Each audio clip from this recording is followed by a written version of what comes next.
I pulled off my shelf last night a book that was given to me by a friend of my father's, a guy I got to hang around with a little bit. His name was W. Cleon Skousen, and he wrote the book The Naked Communist.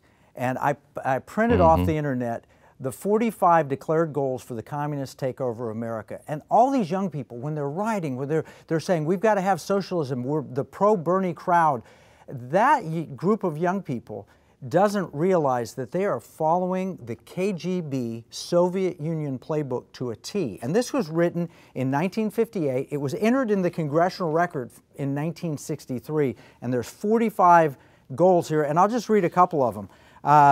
Permit free trade between all nations regardless of communist affiliation. Well, we've done that. That's how we got in so much trouble with China. Provide American aid to all nations regardless of communist domination. We overlooked Taiwan, the free Chinese people, and we favored, most favored nation, the communist Chinese.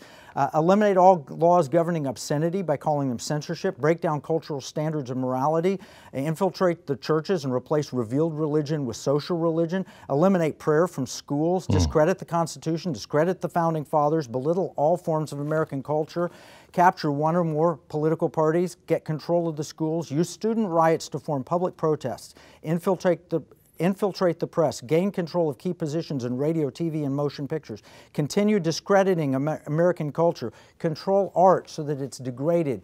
All of these things, every single one of them I've seen carried out, and I see right now the execution of it, as you've described in your book, being the young people. Oh, I'm socialist, this sounds good, let's do this. Is that what you've been seeing? Yeah, and because they don't know the truth. I mean, you're talking about Skousen. The Making of America is one of the best history books that was written in America, written by him. The 5,000-Year Leap, which is on our shelf. Is gold, literal free market gold. It's on our shelf right now. Written by him. Yep. No. Yeah, and he was discredited, and they came after him.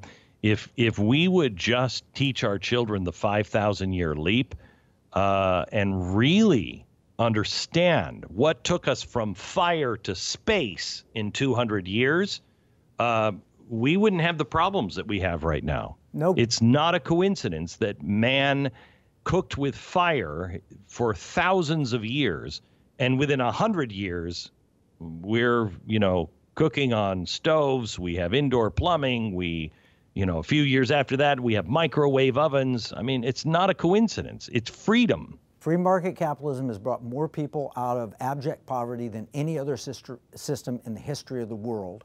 You're absolutely right. And young people, if you're a young person and you're in an oppressed society, you're actually yearning for freedom, for liberty. And so you go to those places where there's mass oppression, and you see the young people are the ones that most favor the idea of liberty and freedom.